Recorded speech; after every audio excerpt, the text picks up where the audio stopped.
we've touched on it with other writers, but like there was a time where you could actually write a bad review if there was something apparently you didn't like the 80s. Music came in like I could say something bad about this new U2 record or something. The greatest thing that ever happened was being a journalist, and the worst thing that's happened to being a journalist is like when I was a rock critic, you know, when I was a non-aging rock critic, if someone didn't like what I wrote, they had to write or type a letter to the editor, put a stamp on it, send it, and then maybe if someone intern did something terribly wrong, you'd have to look at something saying you suck.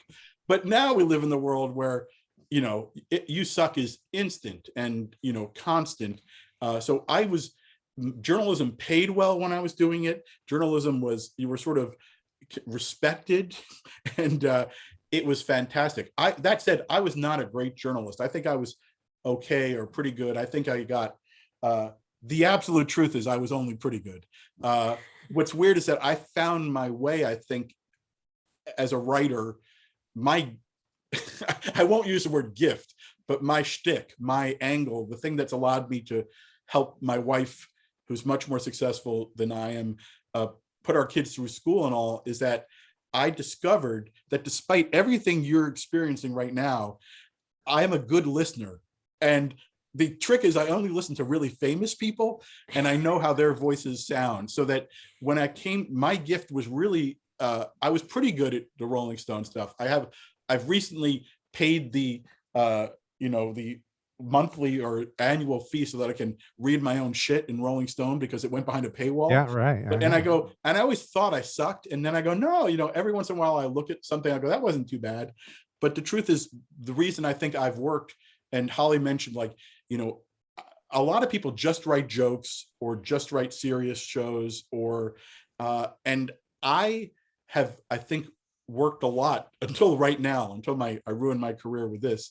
I've worked a lot because I found out I had a good ability to write for other people's voices, which is entirely what I've done in TV. Is like, I do remember one of the first things I ever wrote was a really bad show called the Blockbuster Awards, you know, which it's like if Netflix in hell, it was the Blockbuster Awards. And the Cable Ace, and then you had the Blockbuster right. Awards. Yeah. And I remember Jeff Foxworthy was really big at that moment with You Might Be a Redneck If.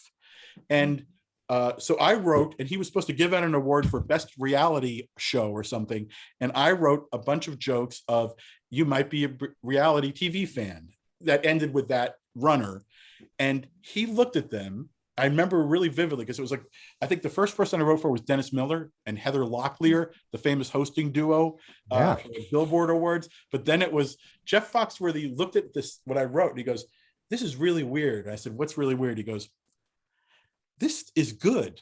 He goes, nobody who doesn't work with me can write in my voice unless it's me or it's one of the two or three people. And that's the only thing I have some point of pride. I remember Dennis Miller, same thing, was that he and Heather Locklear hosted the Billboard Music Awards. That's again like one of the first show, and like my first day with talent, working with a star like that as a writer, was a promo shoot.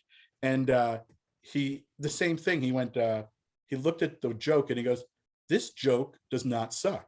And you know, as recently as like, and that still is like my model. That's high praise. Yes, it really is. Yeah. Ken Ehrlich, the Grammys, said, who my co-writer on the Grammys for all these years, and he was produced it for up until this year, and a big, you know, supporter and booster of mine. But the first thing he said to me was, he goes, "David, I want you to know, I think all writing on TV for these events sucks, but you suck less." And I still think of that as the model. I did an event, a giant event I shouldn't mention, but Cher, I wrote a joke for Cher 2 months ago. And again, like the people, it's like when I write for, you know, the current, you know, star, it doesn't have the same impact as someone who was famous when you were a little kid. Right. And literally Cher and Sonny and Cher is maybe the first time I was aware of funny writing on TV. Donnie and Marie and Sonny and Cher. And literally things like for 10 years I worked, or more than 10 years, I wrote, I still write the CMAs, but we had Carrie Underwood and Brad Paisley as our host. And the first time we did it, I tried to say to Brad, who's a very smart guy, I said, "You're Sonny. You have to be an idiot here." And he was like, "I'm not an idiot." And then the first time, and Carrie Underwood, who's really brilliant, said, "Just say the joke." And Yeah. the first time he got a huge laugh with saying something stupid, he loved it. And he went, "I get it. I'm Sonny." You know? But like a month ago or 2 months ago, I'm sitting here in this virtual remember world seeing and watching a joke that Cher is reading. It's like footage of her reading a few jokes I wrote for this thing. And she goes, "That one's kind of funny," and laughed. And I was like, that's my Emmy. That's my, I have a Peabody. I have a daytime Emmy, but that's my real award, is when someone who I loved growing up likes something you do. That's the best. I think that's really rewarding. It is Oh, yeah. totally. That's Yeah. also All right, so rewarding money. Yeah.